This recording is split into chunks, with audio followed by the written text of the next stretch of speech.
Welcome to another episode of Unscripted Pivots, where we highlight incredible journeys of women that flourish. WTF. Yeah, that's right. I'm your host, Danielle Sprouls, affectionately known as the WTF Lady.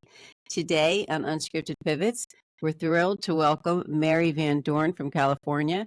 She's a powerhouse in both the mortgage business and as a presentation and speech coach. Mary is a high-level executive who has built a remarkable career through her hard work, natural talent, and just seizing every opportunity. She is also deeply philanthropic, dedicating her time and resources to numerous charities, which she'll share with us today. But, despite all the success, Mary knows firsthand the challenge of stepping onto the stage and feeling like you're not quite living up to your own high standards. She understands that a powerful, well-delivered speech can make you memorable and inspire action. Mary has dedicated herself to helping leaders increase their influence and impact by perfecting their presentation skills. With over 30 years as a top producer in sales, Mary attributes her success to delivering great presentations that resonate with audiences and inspire action. She has studied under the world's greatest speaking coaches and has been recognized as a top speaker on World Summit stages in 13 countries. That's right, 13. As an instructor at the American School of Mortgage Banking, she was voted the best teacher in 3 states for 4 consecutive years. Mary is also the co-host of Woman Lead Radio, where she is currently hosting a series called Heartfelt Horizons, focusing on the incredible work being done by nonprofit organizations across the globe. Also, and very importantly, she's the founder of Speak Easy, Speak Bold. Within that company that she has founded, Mary offers a range of services, including VIP one-on-one coaching. She has a power and presence masterclass. She does group coaching, keynote speaking, and team training. Please, to everyone, just join me in welcoming Mary Van Dorn, who is here to share her insights and help us all become better communicators and leaders. Thank Hello, you, Danielle. hello. Thank you. As you're reading that, I'm thinking, God, that all sounds so fun. I've really done some fun stuff. I like doing that. I like that. No, I like that. So thank you. It's funny. I was having a chat yesterday with somebody who also does a podcast and who inspired me to launch my own a year ago. And she reads the bios beforehand before the speaker actually gets on. And I said to her, I thought about that for a minute, but when I get to see the faces of my guests as they listen to their long list of accomplishments that they almost take for granted, I said it really sets the tone and vibration for the conversation. So I choose to do it with you as opposed to as an earlier insert, which I could do. And so you are all those things. And I always start the conversation with telling the listeners as to how I met the person that I'm chatting with. And Mary and I believe it was the Connected Women of Influence group where we first, you were a longtime member and I just like popped in and was a newbie. And, we just had a nice synergy. And I just like I fell in love, first of all, with your gorgeous blue eyes, which people will see when this goes on YouTube. Okay. They're just magnificent. And, not only the color and her face is so beautiful, but it's just like she exudes a warmth, like right out of the gate. So it's like one of those people that you're just like, oh, I want to cozy up and I want to get to know her. And we've developed a relationship. And even in, when I was doing title insurance, you're doing mortgage. And so let's talk about all of it. You have a very long standing, very successful career in the mortgage business.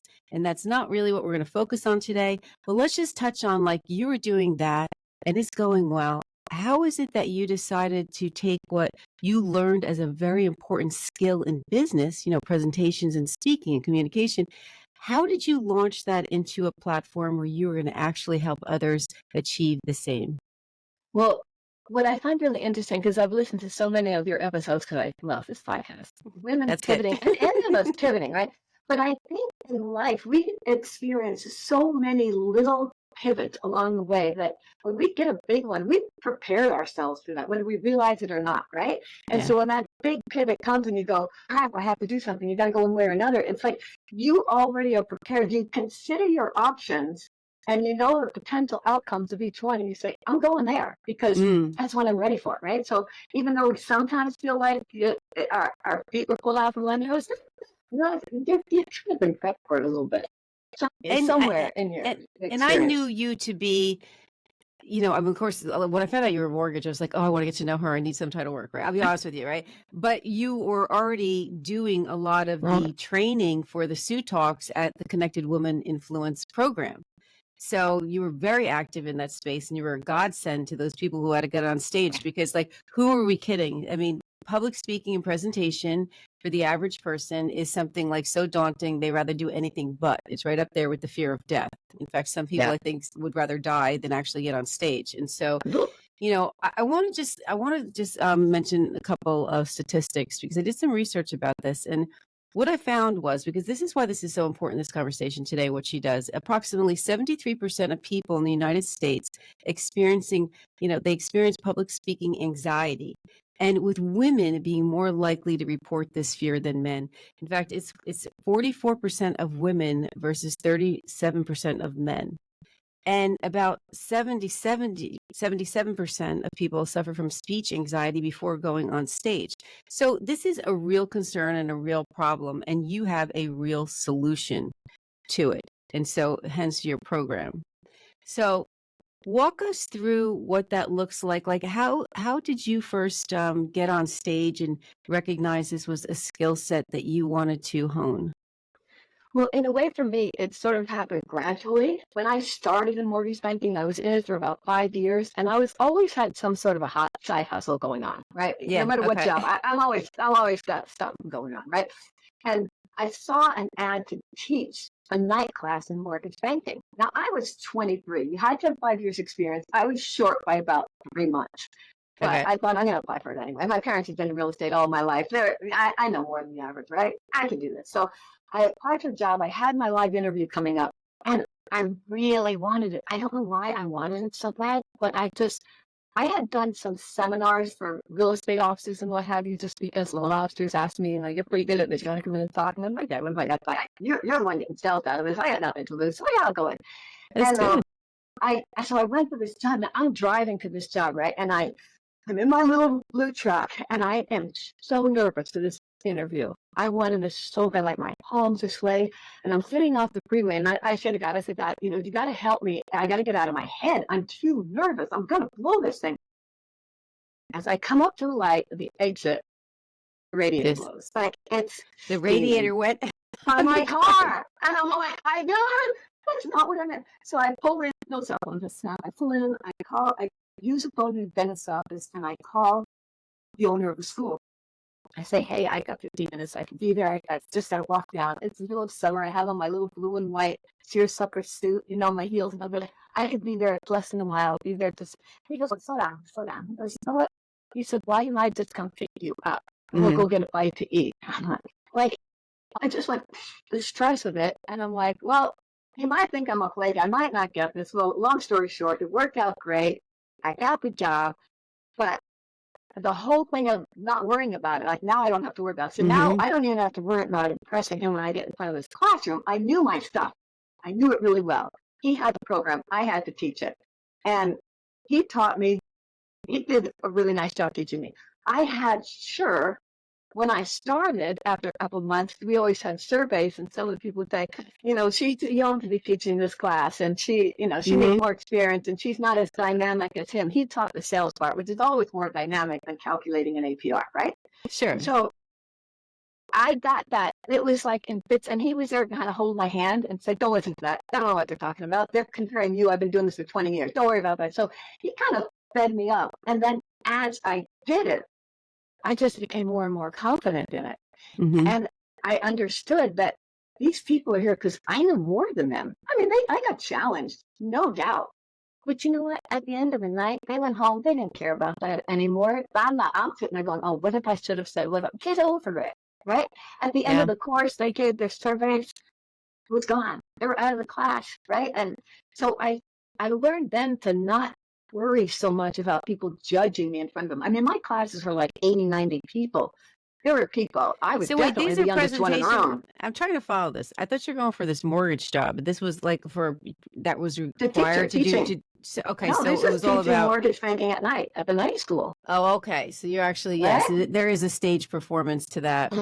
I And was then, looking at, I was looking at quotes, and just because of what you just said, Mary, and it was making me laugh that Dale Carnegie once said, there are always three speeches for every one you actually gave: the one you practiced, the one you gave, and the one you wish you gave. So I was like, I read that when I was laughing, and I right, said, that's probably so true. Dale Carnegie, right? Yeah, yes, yeah. If he's got that perspective, we all have to realize that it can Yeah. always go better. And sometimes it'll go better than you thought. Parts of it'll go better. Sometimes it won't. But even if it doesn't go perfect, you've learned something for it. You've improved your skills. You've gotten better. Well, and this is important, and I'm going to go back to some research. So, I mean, here's the thing: there's an ROI on getting this done and hiring somebody like Mary so that you can actually excel. Because there's market research that suggests that public speaking training can boost a person's annual salary by 10%, which, I mean, right then and there highlights the financial benefits of why you should be overcoming this fear.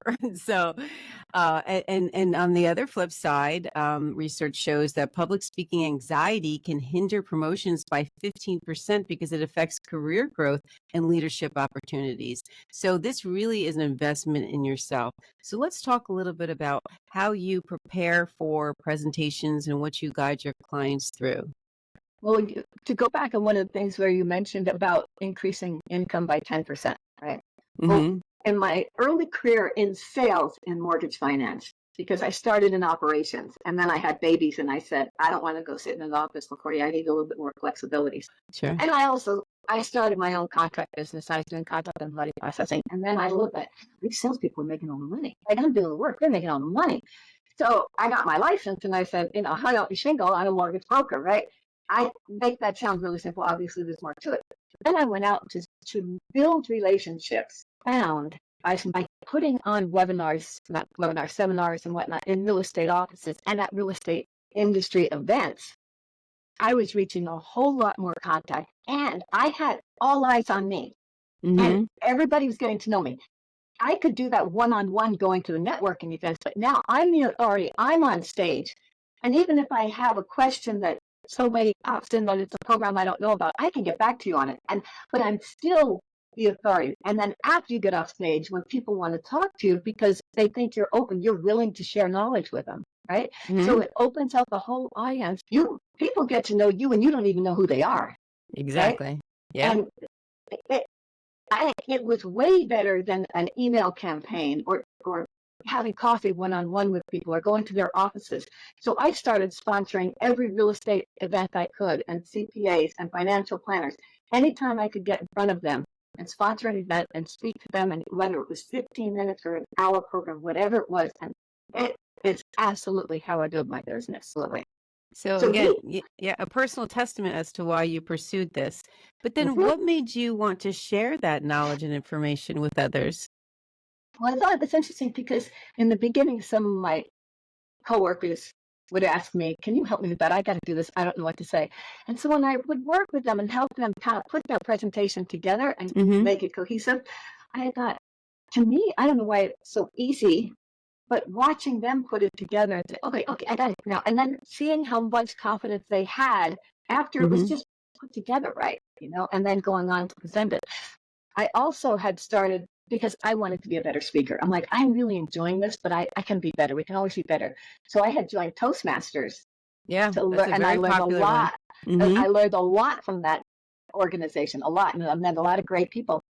Then I started to take more classes, get better and better. And then people would ask me to come help their team to go out and present. And even in networking is, like a little micro public speaking, right? You're still going, and you should be at your best, and you want to be a good conversationalist, right? Absolutely. So working those skills as well. And a good speaker does a lot of work before they get on stage.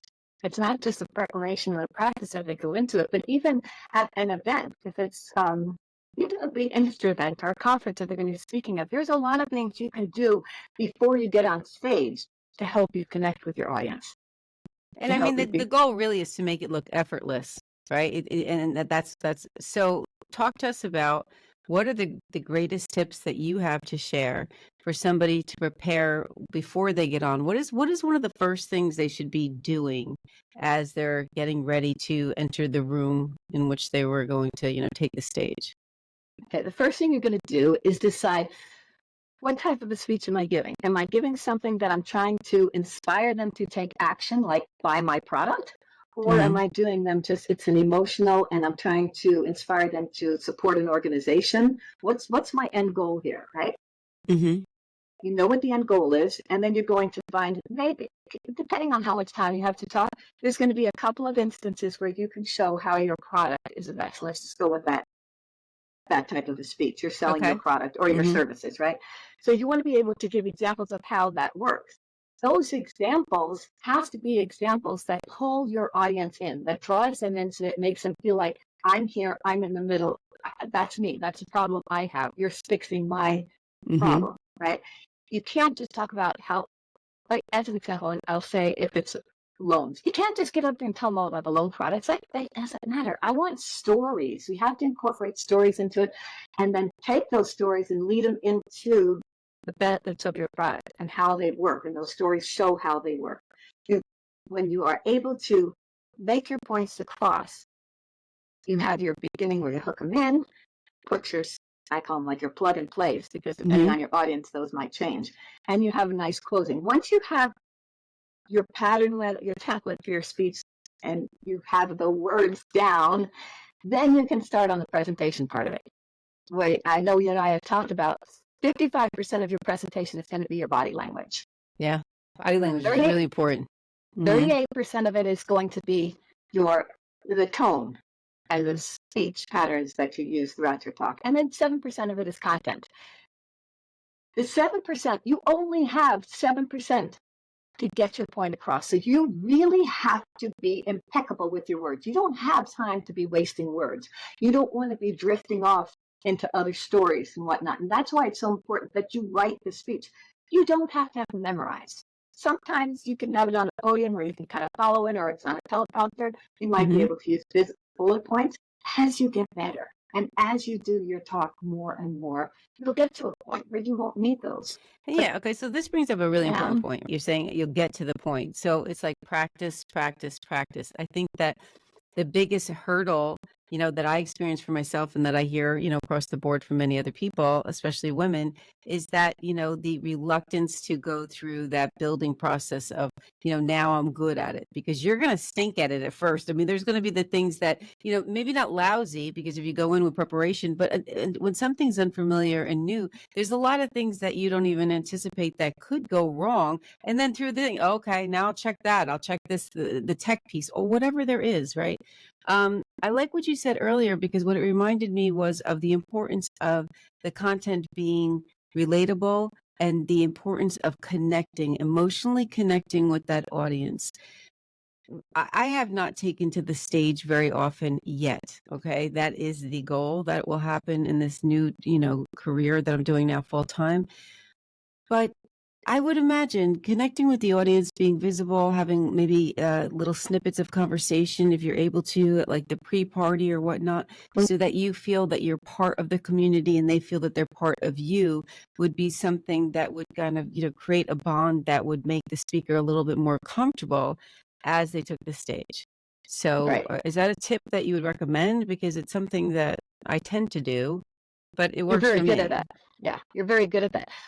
Another reason why you want to have those little conversations, if you can, with your audience. I always tell people, when you get there a day early if you can, Mm-hmm. at least a couple hours early. Get your little lanyard, and on that lanyard, hopefully it says like speaker, Yeah. Danielle, right? Mm-hmm. And when people see it, oh, are you a speaker? It's a conversation starter. Yeah. Everybody wants to know the person on stage, right? Have the conversations, and and I'm sure listeners know, when we have these conversations, we're asking open-ended questions, not yes and no. So you can kind of draw a little bit and get to know them. And what's really fun is, let's say you're talking to someone and you're talking about her favorite sport is skiing, right? In your talk, we'll come into it in a minute, but we're always going to incorporate stories, and that's what's going to Mm-hmm. draw our audience in, right? So if you're talking your story and you say, this this building or whatever that we're spotlighting here is out in Mammoth. It's a great skier. Now, I was talking to Catherine earlier. I know you said your favorite topic was skiing, or your favorite sport was skiing. But what you've done there is not so much that it's connected. Catherine all of a sudden feels very connected to you. She feels like, wow, hey, y'all see that? She spotlighted me. But more than that, the people next to her are also feeling it. So people are feeling noticed, and that is going to attract them. And other people in the room that may have spoken to you are going to be like, oh, I wonder if she's going to include me.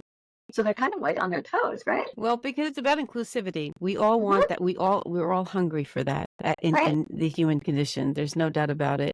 And when you really, you make it a point of being intentional, right? That goes a really long way. When you have a client come to you and they have a big presentation, or what are the first things? Are you looking at the content if they're struggling with that, or do you not touch that? Is it more about the delivery and the body language and the pace at which they're speaking? How do you approach them? They all probably have different strengths and weaknesses. Right. So this is not a cookie cutter program. What you deliver is a very authentic, personalized approach, because we're all different in different places. But what is one of the first things when you walk into that room and you think, okay, now I'm going to work with this next client, and you have some idea of what the date is for their speaking and that kind of stuff. What's one of the first things that you do? I mean, do you talk about dress code? Do you talk about maybe you're going to be there so that you're visually present and they have their little whoopee blanket in the audience? I don't know. Talk to me about that. The presentation, the body language, their tone, all of that. First, we talk about who's your audience. We have to know who your audience is. At what level are we speaking to these people?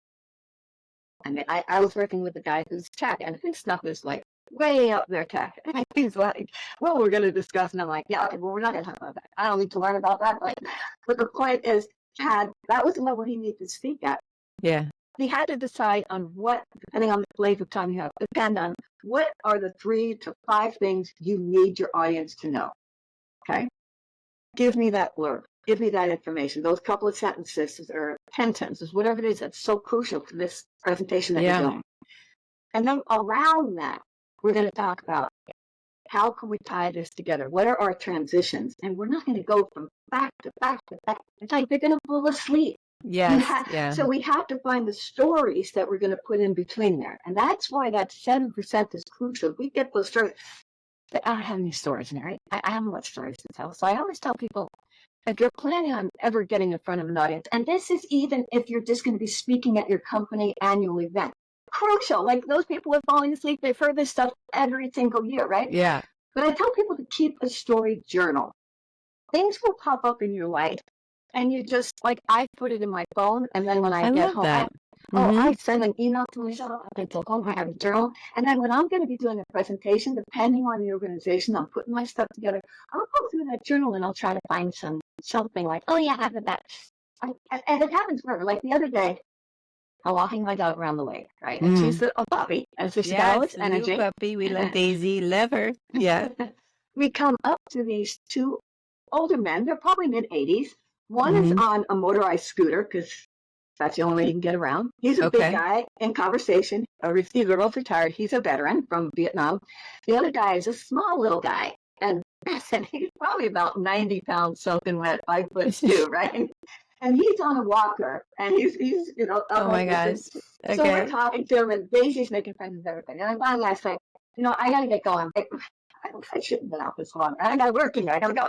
So I started and I said, well, nice meeting you guys. We're going to go. And so we start to go. I get probably 10 feet from them.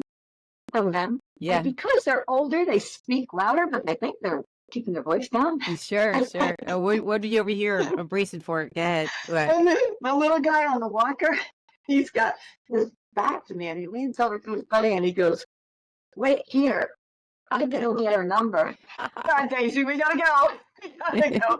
And he starts with his 7-point turn with a walker, Oh my gosh, it's so cute. That's so cute. That is so adorable.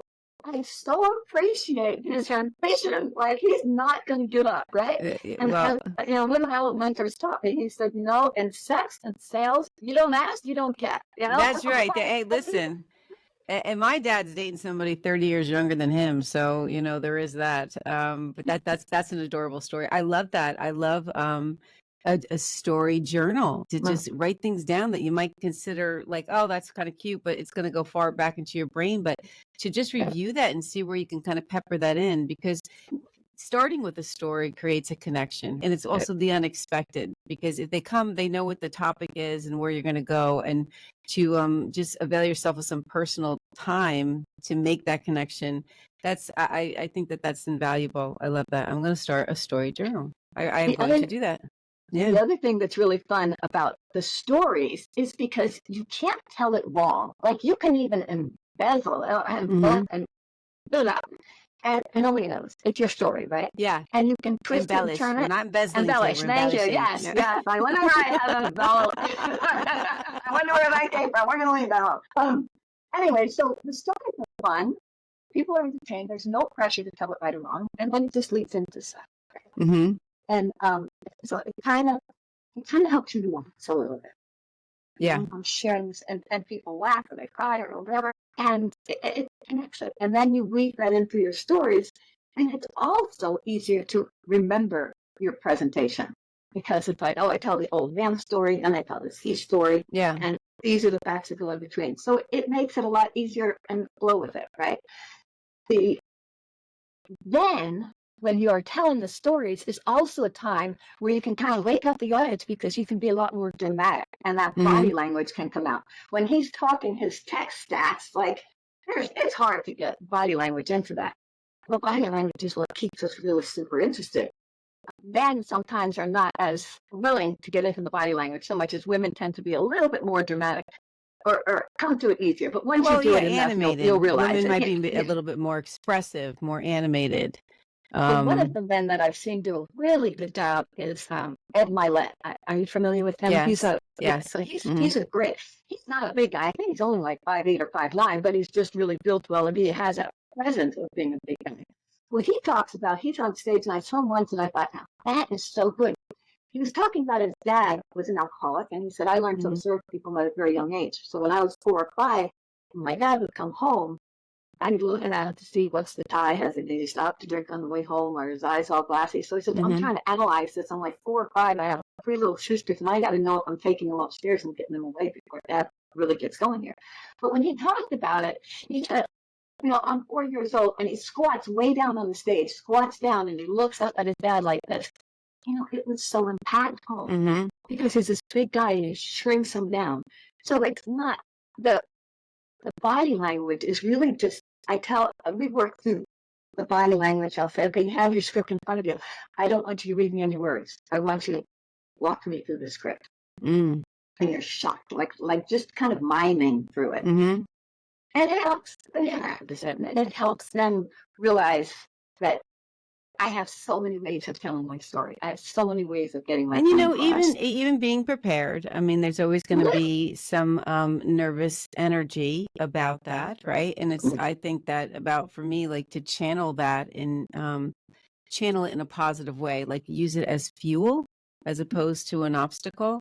One of the things that you had said to me a couple of years ago, and it really stuck with me, you said, Danielle, you can't be nervous when you're being of service. And that really resonated with me, because I like to consider myself a person that works hard to not live in ego. I don't want to make it about me in the presentation or this. Am I saying something that's of value to this audience? Have I come here prepared? Have I come here in an authentic way? And if all those things are true and I'm not perfect at it, well, then that's okay. It lands the way it lands, So I don't want to make it about ego. I talked about this in one of my earlier podcasts, EGO, one of the things you can think about is edging goodness out. We can get self-consumed by how we're going to be perceived or looked at or judged and whatnot, that really the whole point of it is lost in the ego. And it really stuck with me. So I have shared what you have said to me to other people, where they're about to, take a stage or just do a presentation in front of, with the boardroom or whatnot. I mean, all those things. But, the ROI on this is serious. For anybody that wants to advance in their career, you need to have the voice. You have to know how to use it effectively.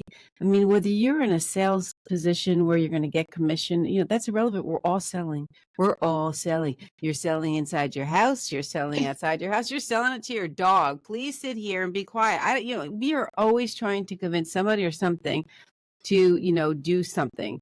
So I want to talk a little bit more too. Like, I'm looking at my notes here. What do you say when somebody's like the presentation goes bad because there's a tech component, or what kind of like mistakes have you experienced yourself or have you witnessed, and what was like one of the greatest comebacks, right? Because WTF, it happens. Okay, these are the unscripted pivots. What do you think is a good way to handle something when, maybe like the projector's not working or your slides aren't coming through, or, what are the type of things that you tell your clients? Okay, in the unlikely event, this goes south, how do you save yourself? And then, not otherwise make the audience feel bad for you or whatever, what's some survival tips on that you have? Well, we always have a backup plan. If you have a presentation, you have it on a disk, you have it on your computer, you have a backup USB drive, right? Mhm. Sometimes they want you to send that ahead of time so that they can make sure their tech is working with that presentation, et cetera. Again, you're still going to bring your backup flash drive or what have you. You have that. You also have it on paper. You Yes, print it I out. always have it They are with old-fashioned, you, right? old-fashioned paper. So Mhm. you have these backups set in place. But even if it goes out and now you don't have your PowerPoint, not having a PowerPoint is not a big deal unless there's certain statistics or equations that you Yeah, have like to share. graphs that you wanted to show. Yeah, Yeah. and graphs are okay, but sometimes there's even, especially when you're demonstrating a product, well, then sometimes you really need those. Mhm. Thank God we haven't had a problem with it. The backup wasn't in place for that. And if we know about it, then maybe the hotel or the venue can make us some copies so we can pass out these. Right? So that's why we have our backup there. As far as I have people who I know, you mentioned Sue Talks, but the Sue Talks is sort of like 10 Talks. So you can't have a teleprompter, you can't have notes. Depending on the year you were doing it, it could be up to 14-minute clock with no notes. It has to be completely memorized. Most of them get it. At the night of the event, I tell them, you know what? We always talk about, we had like 5 points of your talk that you're going to remember. And we would use acronyms for it, right? So no matter what happens, if you forget where you are, just know your acronym, right? You can go with it. We've practiced so much. You have the words in it. Go ahead and just start talking, and the rest of the words will come through because you've rehearsed it so much. Take a deep breath and count it forward. You're going to make it feel the audience is waiting a half hour. They're not. They're waiting 4 seconds. And we've already talked. You and I know we've talked so much about the power of a pause. Yeah. Oh, use the pause. That's big. Yeah, Take use the pause. Take a deep breath. And if you have notes over there and you've forgotten where you are, you can always go back and say, you know what, I just had a brain fart. I'm going to go over here and check my notes. They're going to say, my God, she's human. Exactly. Right? Everybody, I've never seen somebody on stage and not been rooting for them. I mean, I just celebrate that they're courageous enough to do it and that they're taking the time to impart information that I want to know about. So you do that with the Sue Talks. You do this within your own platform with Speak Easy, Speak Bold, but also you lend your expertise to the philanthropic organizations that are very special to you. So you don't just throw your money there. And look, let's not discount the importance of giving money and donations. Yes, that's very important. But she does more than that. She gives her time and energy and her skill set. And I want you to talk in particular about Operation Railroad. It's without getting too deep, because it's such a worthwhile organization that I know means a lot to you and that I would like to bring to the forefront of this conversation so that any listeners that this resonates with may also get that on their radar, make the donations or time or energy. So, tell me a little bit about Operation Railroad. It's Operation Underground Railroad. Okay. And I'm on the speakers bureau, so I can look up different organizations to speak on their behalf. They work worldwide to save children and women and children from slavery, from sexual exploitation.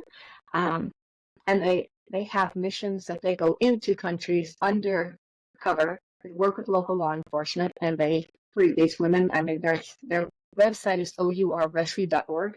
And they plenty of stories in there. Bring a tissue if you go and read the Yeah, no, stories. I'll I'll put the link in the show notes too. Yeah, their work is incredible.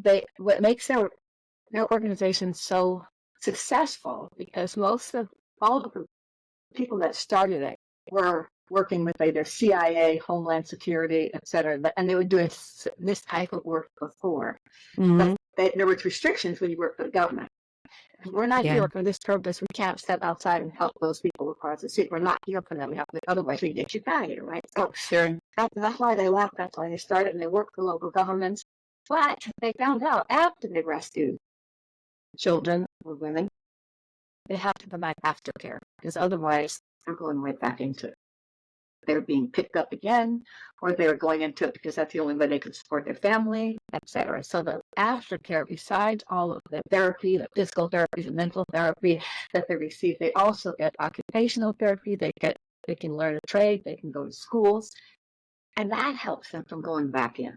And that's made a huge. And the therapies that they use all kinds of therapies. I mean, they go from they also use canine dogs in their searches and with their survivors, and they do equine therapy, which is hugely successful, water therapy, all kinds of yogas and all kinds of stuff. It's really amazing, whatever. And they do it locally. So they don't bring them all back here out of their own cultures, etc. They do it locally.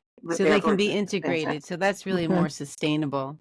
Yes. I just witnessed so much emotion coming across the screen. You went from being really like distressed when you thought about what it is that they represent, and then all of a sudden you were talking about what they deliver and the joy. So it was such a range, you know. I witnessed an emotional pendulum, and I applaud you for getting so involved, because that does take a lot of time. But, you know, not only your money, you really spend a lot of time trying to help them further their cause. And it brings up to me like The Sound of Freedom. Like that's the only movie that I've ever seen that would really highlight something like that as realistically as it may happen. And there is not enough attention, and I think that's because people choose not to be so uncomfortable with the cold, hard truth that this is happening in their backyards, and not always, you know, third world countries where, you know, people are neglected. And so it is a really, really scary thing that cannot be ignored. You know, yes, congratulations to you for that. Tell us a little bit about some master classes that are coming up, or things or ways that we can find you. So I'm going to grab her, by the way. I'm going to totally do a workshop with this one. She doesn't know this, but it's happening.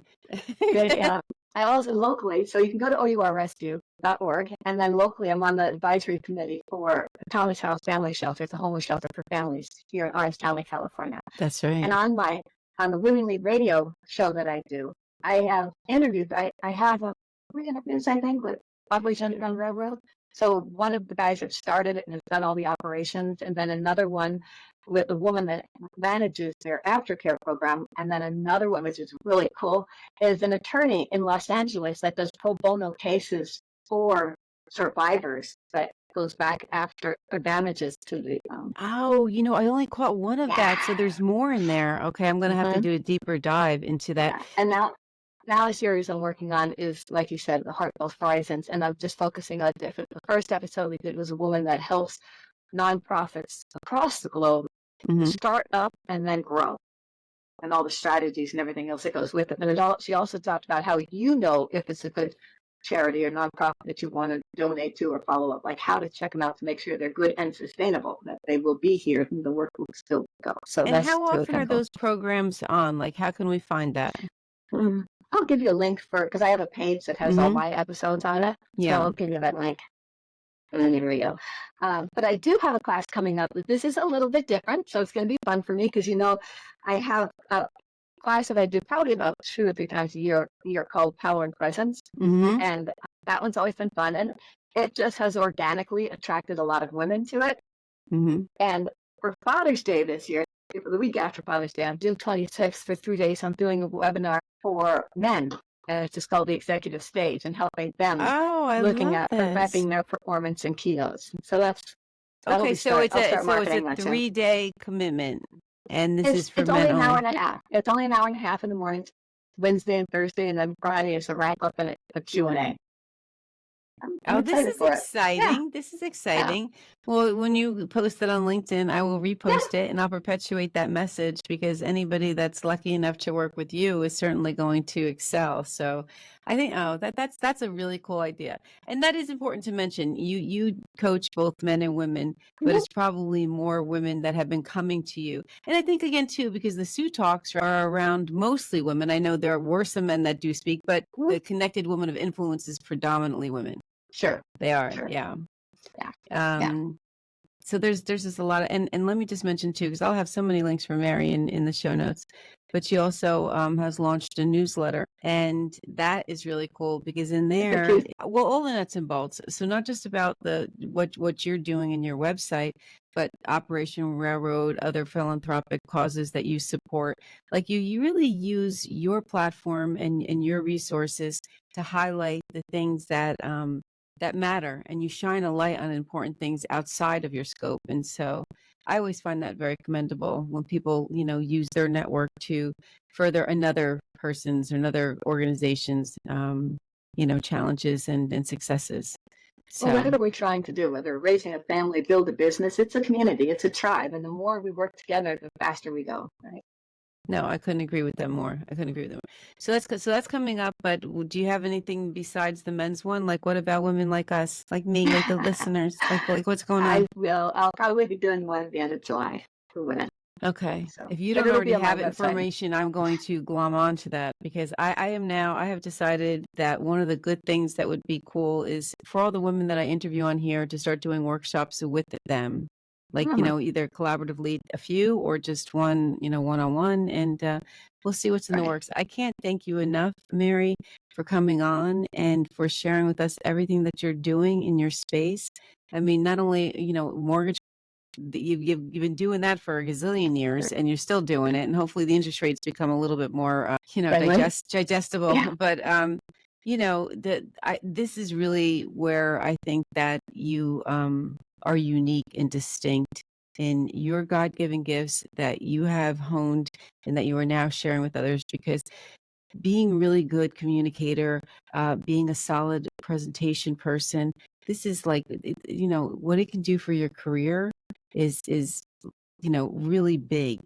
And so are only matched by the size of the discomfort and the fears that many people have.